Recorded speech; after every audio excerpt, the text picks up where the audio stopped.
Hello दोस्तों, good morning. स्वागत है एक बार फिर से आप सभी का एमजेटी एजुकेशन में। दोस्तों आज है 28 मार्च और आज की वीडियो में हम लोग बात करेंगे 28 मार्च 2024 के मोस्ट इंपोर्टेंट करंट अफेयर के क्वेश्चंस के बारे में।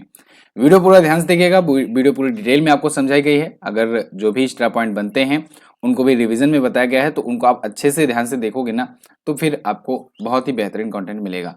तो चलिए शुरुआत करते हैं हम लोग लास्ट डे के रिविजन से।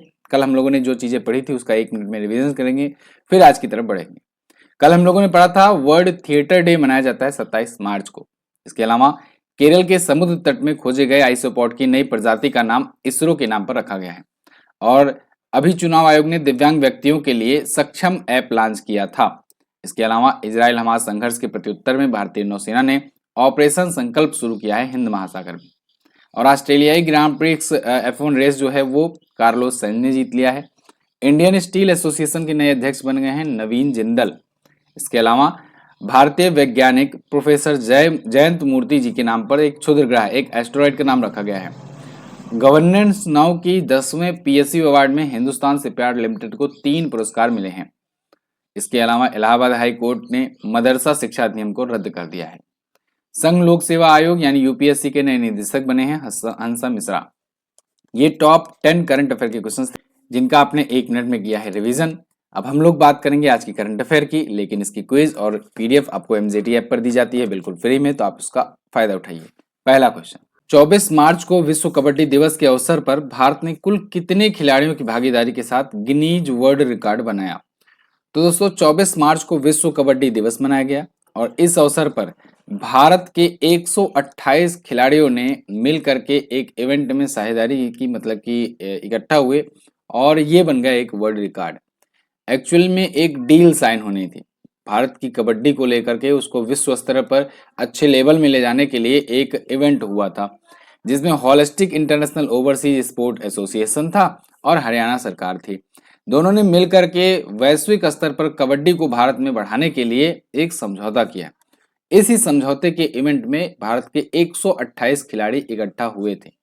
तो किसी इवेंट में इतने खिलाड़ी एक साथ शामिल हो रहे हों, ये एक वर्ल्ड रिकॉर्ड बना है और ये world record Guinness book of world records में दर्ज हो गया है। तो ध्यान रखिएगा दो बातें, एक तो विश्व कबड्डी दिवस 24 मार्च को मनाते हैं और एक ये रिकॉर्ड बना है। गिनीज वर्ल्ड रिकॉर्ड की और हम लोग रिवीजन करेंगे जो पिछले दिनों में कुछ और डिपार्टमेंट में गिनीज रिकॉर्ड बने हैं। जैसे अभी महाराष्ट्र वन विभाग ने 65,724 पौधों से हिंदी में बड़ा सा लिखा था भारत माला, है ना, पौधे लगा लगा करके, तो ये एक नया वर्ल्ड रिकॉर्ड बना था। सुचेता सतीश, इन्होंने 140 से ज्यादा भाषाओं में गाना गा करके, गायन करके एक नया वर्ल्ड रिकॉर्ड बनाया है। सुचेता सतीश एक ही बार में 140 से ज्यादा भाषाओं में गाना गाई थी। सबसे बड़े सूर्य नमस्कार का कार्यक्रम हुआ गुजरात में, ये भी एक वर्ल्ड रिकॉर्ड बना। 99वां तानसेन समारोह 2023 में हुआ, इसमें 1500 तबला वादक एक साथ प्रस्तुति दी है, ये भी एक वर्ल्ड रिकॉर्ड बना मध्य प्रदेश के ग्वालियर में।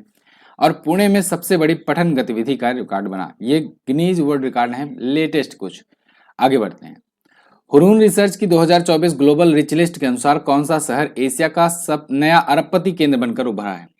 तो एशिया का नया अरबपति केंद्र मतलब कि एशिया में अरबपतियों के मामले में सबसे ज्यादा अरबपति वाला शहर कौन सा है?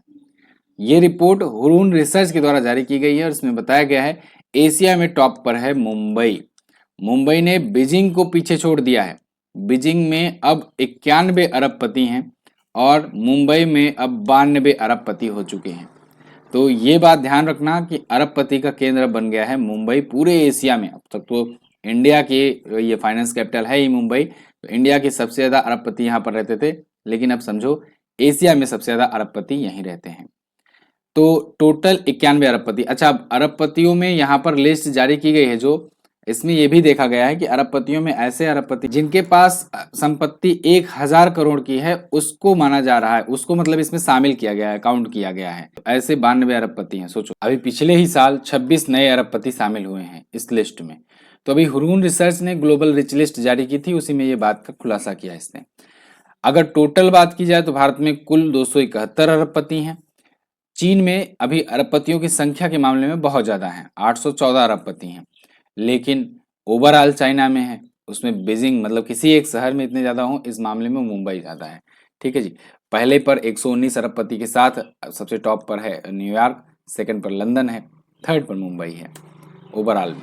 अगला, हाल ही में किसे वर्ष 2024 का एबल पुरस्कार दिया गया? तो 2024 का एबल पुरस्कार दिया गया दोस्तों मिशेल टैलाग्रैंड को। मिशेल टैलाग्रैंड आपको यहाँ पर दिख रहे हैं, ये बहुत ही फेमस मैथमेटिशियन हैं। और देखो, जो मैथमेटिशियन होते हैं उनका जो पुरस्कार दिया जाता है सबसे बड़ा वाला, वो होता है एबल पुरस्कार। तो एबल पुरस्कार मैथमेटिक्स के लिए दिया जाता है, ये बात ध्यान रखना। इनको Norwegian academy of science and letters के द्वारा दिया गया। इनको गणितीय भौतिकी और सांख्यिकी में उत्कृष्ट अनुप्रयोगों के साथ संभवतः सिद्धांत, कार्यात्मक विश्लेषण उनके योगदान के लिए दिया गया है। इन्होंने गॉसियन डिस्ट्रीब्यूशन को समझाया हुआ है और इसका उपयोग करना इन्होंने बताया बहुत ही अच्छे तरीके से। तो इसलिए इनके इस अचीवमेंट को या कहीं इनके इस कंट्रीब्यूशन को पहचानते हुए यह पुरस्कार दिया गया। एबल पुरस्कार 2024 इंपॉर्टेंट है, याद रखना। ठीक है, यहाँ पर कुछ और पुरस्कार हैं, रिवीजन करेंगे। डायना मेमोरियल अवार्ड दिया गया उदय भाटिया और मानसी गुप्ता को। वैश्विक असमानता पुरस्कार बीना अग्रवाल और जेम्स के बायोस को दिया गया। 33वां सरस्वती सम्मान मिला प्रभा वर्मा को। टीएम कृष्णा को संगीत कलानिधि पुरस्कार मिला। नीना प्रसाद को नृत्य कलानिधि पुरस्कार मिला। ग्रीष्मा कुठार को और रितिका चोपड़ा को चमेली देवी जैन पुरस्कार मिला। वहीं अमिताभ घोष सम्मानित किए गए इरास्मस पुरस्कार से, और रिकेन यामामोटो ये प्रेज्गर पुरस्कार पाए हैं, इंपॉर्टेंट है इनका भी नाम। ठीक है, आगे। हाल ही में म्यांमार में भारत के अगले राजदूत कौन नियुक्त किए गए? तो म्यांमार में भारत के अगले राजदूत नियुक्त किए गए हैं दोस्तों अभय ठाकुर। अभी देखो, कुछ दिन पहले बहुत सारे राजदूत और उच्चायुक्त की नियुक्ति हुई है। जैसे विनय कुमार को रूस में नियुक्त किया गया है, इसको अभी मैंने बताया था, ये इंपॉर्टेंट है क्योंकि रसिया हो, अमेरिका हो या बड़े बड़े देश हो जितने हैं, उनके राजदूत इंपॉर्टेंट ज्यादा रहते हैं। तो फिलहाल ये अभय ठाकुर जो हैं ये म्यांमार के नए राजदूत नियुक्त किए गए हैं। म्यांमार भी अपनी समझ लो नेबर कंट्री है, तो इसलिए इंपॉर्टेंट हो ही जाता है बात। भारतीय विदेश सेवा के 1992 बैच के अधिकारी हैं। G20 शिखर सम्मेलन जब हुआ था ना, तो उसमें आपको याद होगा शेरपा कौन था? शेरपा कौन था, याद होगा ना, कमेंट करके बताओ। ये डिप्टी शेरपा थे अभय ठाकुर, और शेरपा कौन था? अमिताभ कांत, याद होगा ना।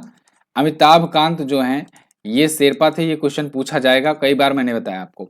लेकिन डिप्टी शेरपा ये थे अभय ठाकुर जो यहाँ पर नियुक्त हुए हैं। ठीक है, तो आप समझ सकते हो कि इनकी भी अहमियत ज्यादा है। आगे यहाँ पर कुछ और राजदूत और उच्चायुक्त हैं। विनय कुमार रूस के, टी आर्मस्ट्रांग चोंगसान क्यूबा के, संतोष झा श्रीलंका के, रॉबर्ट सेठ किटोंग मोजाम्बिक गणराज्य के, सौरभ कुमार बेल्जियम के, मृदुल कुमार लिंकटेस्टिन के, सुमित सेठ निकारागुआ के और विंदु सकपाल बोलीविया के नियुक्त किए गए हैं। अगला, हाल ही में भारतीय पुरातत्व सर्वेक्षण यानी आर्कियोलॉजिकल सर्वे ऑफ इंडिया ने कितने केंद्रीय संरक्षित स्मारकों को सूची से हटाने का फैसला लिया है?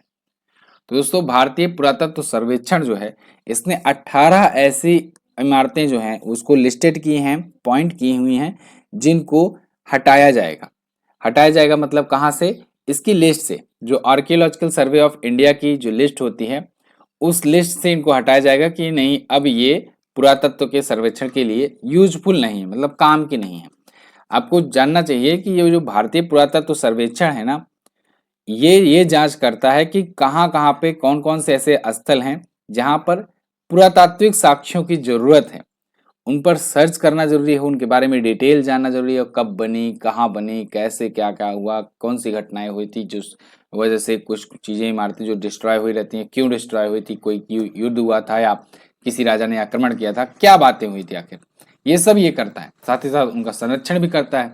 लेकिन अब इन्होंने बताया है कि एएसआई के आकलन के अनुसार अब इसका राष्ट्रीय महत्व नहीं रह गया है, तो इसलिए इसको 18 को हटाया जा रहा है इस लिस्ट से।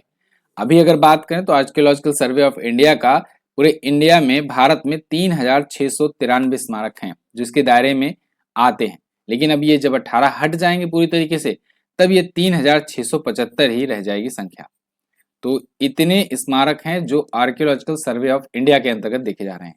उसी में से एक साइट थी राम मंदिर वाली, है ना, जिस पर एएसआई के ही दस्तावेजों की वजह से सुप्रीम कोर्ट ने फैसला सुनाया था और राम मंदिर का निर्माण हुआ था।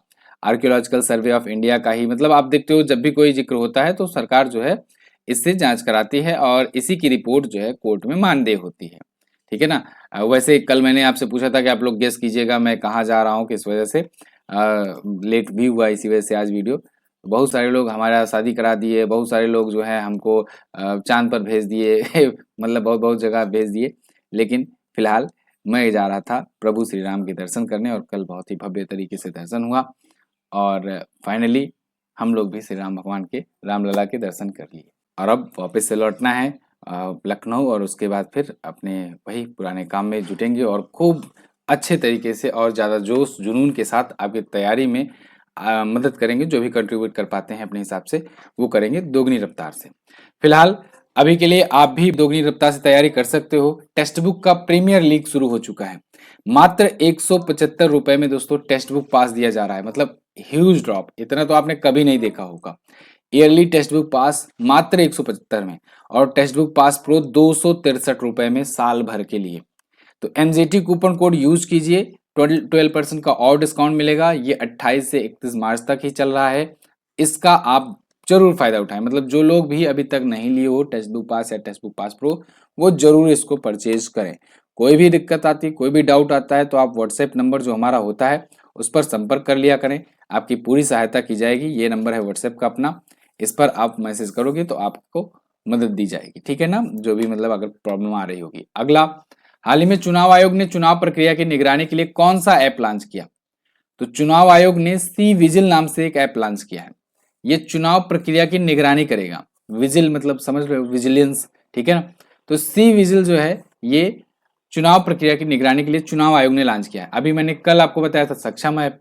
सक्षम ऐप जो था वो बुजुर्गों के लिए और विकलांगजनों के लिए था। अब यहाँ पर सी विजिल लॉन्च किया गया है जो निगरानी करेगा।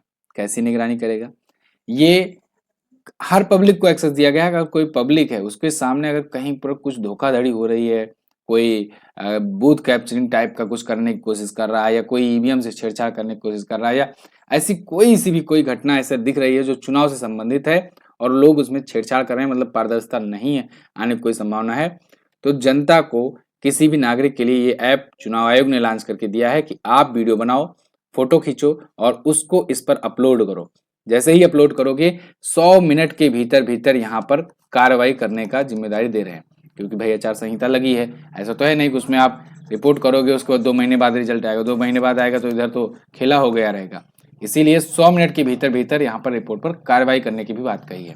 फिलहाल चीफ इलेक्शन कमिश्नर की बात करें तो राजीव कुमार जी हैं और ज्ञानेश कुमार और सुखवीर सिंह संधू जी, ये दोनों बनाए गए हैं नए चुनाव आयुक्त, ठीक है। यहाँ पर कुछ और ऐप और पोर्टल जो भी हाल फिलहाल में चर्चे में आए हैं उनको देख लेते हैं। जैसे चुनाव आयोग ने ही देखो 3 ऐप लॉन्च कर दिए, क्योंकि भाई आचार संहिता लग चुकी है और चुनाव सबसे बहुत बड़ा मुद्दा बना हुआ है देश का। तो इस ऐसे में चुनाव आयोग की बड़ी जिम्मेदारी है यहाँ पर। तो नो योर कैंडिडेट ऐप इन्होंने लॉन्च किया, जिससे आप कैंडिडेट का चिट्ठा देख पाओ कि कैंडिडेट कितना बड़ा क्रिमिनल है या उसका क्रिमिनल रिकॉर्ड क्या है, उसकी क्वालिफिकेशन क्या है, उसके पास संपत्ति कितनी है, ये सब आप देख सकते हो। सक्षम ऐप के जरिए मैंने आपको बताया बुजुर्ग व्यक्ति और दिव्यांग व्यक्ति जो है वो वोट दे सकते हैं। ई विजिल ऐप जो है ये विजिलेंस के लिए किया गया है, ठीक है, सतर्कता के लिए किया गया है। पीएम सूरज पोर्टल भी पीएम मोदी ने लॉन्च किया था। हज सुविधा ऐप स्मृति ईरानी जी ने लॉन्च किया था। नीति आयोग ने ग्रो पोर्टल लॉन्च किया। भारत सरकार ने स्वाति पोर्टल लॉन्च किया, ठीक है जी। आगे बढ़ते हैं। हाल ही में एवर रेडी के नए ब्रांड एम्बेसडर कौन बनाएंगे? एवर रेडी, इसके नए ब्रांड एम्बेसडर बन गए हैं दोस्तों Neeraj Chopra, one and only Neeraj Chopra. ये भाला फेंक के खिलाड़ी हैं, लीजेंड खिलाड़ी हैं। ओलंपिक में भारत को इकलौता इंडिविजुअल गोल्ड दिला चुके हैं एथलेटिक्स में। तो एथलेटिक्स में पहला गोल्ड दिलाने वाले ये भारतीय हैं। विश्व चैंपियन भी हैं और वर्ल्ड चैंपियनशिप में सिल्वर भी जीत चुके हैं, गोल्ड भी जीत चुके हैं। नीरज चोपड़ा फिलहाल के लिए एवर रेडी का अब ब्रांड एम्बेसडर का काम करेंगे, यानी कि इसको प्रमोट करेंगे। भाला फेंक में विश्व नंबर 1 है अभी, इनके मुकाबले का, इनके जोड़ का कोई नहीं है। आगे बढ़ते हैं। यहाँ पर कुछ और ब्रांड्स हैं जिनके कुछ ब्रांड एम्बेसडर्स हैं, आप उनको देख सकते हो, रिवाइज कर सकते हो। वैसे बहुत ज़्यादा इंपॉर्टेंट नहीं है, आपको ये वाला ध्यान रखना, ये ज़्यादा इंपॉर्टेंट है। पश्चिम बंगाल के सौरभ गांगुली बनाए गए हैं। वैसे सौरभ गांगुली त्रिपुरा के भी हैं, ध्यान रखना। त्रिपुरा और पश्चिम बंगाल दोनों के टूरिज्म के लिए सौरभ गांगुली को ब्रांड एम्बेसडर बनाया गया है। SBI के MS धोनी है, बोर्ड की रणवीर सिंह है, वगैरह वगैरह। अगला, हाल ही में लुइस मोंटेनेग्रो को किस देश का नया प्रधानमंत्री बनाया गया? तो लुइस मोंटेनेग्रो जो हैं ये बन गए हैं पुर्तगाल के नए प्रधानमंत्री। वही पुर्तगाल जहां से वास्को डिगामा आया था, ये पुर्तगाल के नए अब प्रधानमंत्री होंगे, क्योंकि इनसे पहले वाले जो थे ना वो इस्तीफा दे दिए। इनसे पहले थे जो एंटोनियो कोस्टा, उन पर भ्रष्टाचार के आरोप बहुत सारे लगे, इसको सबको देखते हुए उन्होंने इस्तीफा दे दिया। तो अब डेमोक्रेटिक अलायंस जो कि वहां की राइट विंग की पार्टी है, उसके लुइस मोंटेनेग्रो जो है ये पीएम बने हैं, इसके उम्मीदवार बने थे और ये जीत गए। चलिए वर्ल्ड मैप में देखिए पुर्तगाल है कहाँ पर। तो वर्ल्ड मैप में सबसे पहले आप देखोगे ये रहा अपना प्यारा भारत। यहाँ से आपको आना है यूरोप साइड में। चलो जिस तरफ से वास्को डी गामा आया था उसी तरफ चलते हैं, वापस चलते हैं, उसके घर पहुंचते हैं। पहले वो आया था, इस बार हम चलेंगे। तो हम लोग चलेंगे कहाँ से, कालीकट केरल से। यहाँ से निकलेंगे और ऐसे ऐसे नीचे से होते होते इधर से ऐसे ऐसे होते होते इधर मेडागास्कर, साउथ अफ्रीका, इधर होते होते इस साइड से ऐसे इधर होते होते तब यहाँ पहुंचेंगे पुर्तगाल। ठीक है ना, ध्यान रखिएगा पहले यही रूट था। 1869 में जब यहाँ सुएज कनाल बन गई, सुएज नहर बन गई, उसके बाद से रूट इधर हो गया और यूरोप से अपना व्यापार जो है इधर से होने लगा है, लेकिन पहले का रूट ये था।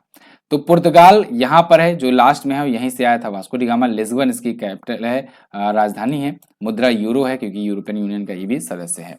और इधर ये स्पेन है, स्पेन के नीचे इधर मोरक्को आपको दिख रहा है। स्पेन यूरोप में पड़ता है, मोरक्को पड़ता है अफ्रीका में, और ये बीच में पड़ता है जिब्राल्टर। जिब्राल्टर की जो संधि होती है यही अलग करती है किसको किसको, यूरोप को और अफ्रीका को। ये बात ध्यान रखना, ये अलग करती है इसको इसको, और साथ ही साथ मेडिटेरियन सी को नॉर्थ अटलांटिक सी से भी जोड़ती है। आगे बढ़ते हैं। अगला क्वेश्चन, हाल ही में मिस्र में आयोजित पैरा पावर लिफ्टिंग विश्व कप में विनय ने कौन सा मेडल जीता? तो पैरा पावर लिफ्टिंग विश्व कप में अभी विनय ने जीत लिया है गोल्ड मेडल। ये गोरखपुर के रहने वाले हैं, बाबा योगी जी के जगह के, और उत्तर प्रदेश के। और उत्तर प्रदेश के पहले ऐसे पैरा पावर लिफ्टर बन गए हैं जो चैंपियन बन गए हैं, वर्ल्ड चैंपियन बन गए हैं। विश्व कप में इन्होंने गोल्ड मेडल जीता हुआ है। 59 किलोग्राम की कैटेगरी में ये 120 किलोग्राम का उठाए हैं वजन, और क्योंकि पावर लिफ्टर हैं तो ये बन गए हैं। अच्छा, ये इवेंट हुआ कहाँ था वर्ल्ड कप? ये हुआ था मिस्र में, इजिप्ट में। तो ये बन गए हैं विश्व विजेता विनय कुमार। कहाँ के हैं? गोरखपुर के रहने वाले हैं, उत्तर प्रदेश के, और राज्य के पहले पैरा पावर लिफ्टर चैंपियन हो गए हैं। अगला देखते हैं। हाल ही में भारतीय कृषि अनुसंधान संस्थान ने भारत में संरक्षित बासमती किस्मों का नाम बदलने, उनकी खेती करने के लिए किस देश के खिलाफ कानूनी कार्रवाई की मांग की है? तो देखो, भारतीय कृषि अनुसंधान संस्थान ने ना एक रिपोर्ट दर्ज कराई है। इन्होंने कहा है कि भारत में जो बासमती किस्मों का चावल बनता है ना और उस खेती की जाती है, उसकी नकल करके अपने नाम से बेच रहे हैं। कौन बेच सकता है? इसमें आपको क्या देख सकता है, कौन कर सकता है ऐसा? पाकिस्तान। पाकिस्तान जो है ये क्या कर रहा है कि भारत में जो बेहतरीन किस्म के जो चावल हैं इनको मंगा रहा है। ठीक है, कोई दिक्कत नहीं, मंगाइए आप, लेकिन उसको उसके नाम से ना बेच करके उसको अपना नाम दे करके अपनी ब्रांडिंग करके बेच रहा है। तो भाई इस पर तो केस दर्ज करना बात जायज है। यहाँ पर देखो, ब्लॉकबस्टर पूसा 1121 है, इसके अलावा 1509 बासमती जो भारत के बहुत ही बेहतरीन किस्म हैं, इनको पाकिस्तान में 1121 कायनात और किसान बासमती के रूप में उगाया जा रहा है और इसका कॉमर्शलाइजेशन किया जा रहा है। तो इसको लेकर के भारतीय कृषि अनुसंधान संस्थान ने यहाँ पर रिपोर्ट दर्ज करने की बात की हुई है और इन्होंने कहा है कि इसके खिलाफ कानूनी कार्रवाई की जाएगी। पाकिस्तान में आधिकारिक तौर पर PK 1121 एरोमेटिक के रूप में पंजीकृत किया गया है इसे। तो ये कर रहे हैं भाई साहब पाकिस्तान वाले। फिलहाल जो भी है, ये टॉप 10 करंट अफेयर के क्वेश्चन थे जो मैंने आपके सामने दिए। आई होप आपको वीडियो पसंद आई होगी। अगर वीडियो पसंद आई है तो उसको लाइक कीजिएगा, शेयर कीजिएगा अपने साथियों के साथ। और आज थोड़ा सा लेट हो गया वीडियो आने में, इसलिए सॉरी इसके लिए, और मैंने कारण भी आपको बताया था। कल से आपको वीडियो डिजिटल बोर्ड पर मिलेगी, बहुत ही अच्छे तरीके से, वही पुराने अंदाज में और भी बेहतरीन कंटेंट के साथ। कल की वीडियो में मैंने आपसे क्वेश्चन पूछा था, इराक में भारत का नया राजदूत किसे नियुक्त किया गया है? तो सुमेंदु बागची को नियुक्त किया गया है। गुयाना की राजधानी पूछी गई थी तो वो है जॉर्ज टाउन। आज आपको क्या बताना है? आज आपको बताना है चुनाव आयोग का वर्णन किस अनुच्छेद में किया गया है, साथ ही साथ में किन ग्रहों के बीच क्षुद्र ग्रह पाए जाते हैं। ये क्वेश्चन बना हुआ है, इसको ध्यान रखिएगा, दोनों ही क्वेश्चन बना हुआ है एग्जाम में, तो आप अच्छे से इसका आंसर कीजिएगा। बहुत बहुत धन्यवाद यहाँ तक वीडियो देखने के लिए। मिलेंगे अगली क्लास में, तब तक के लिए नमस्कार, जय हिंद, वंदे मातरम।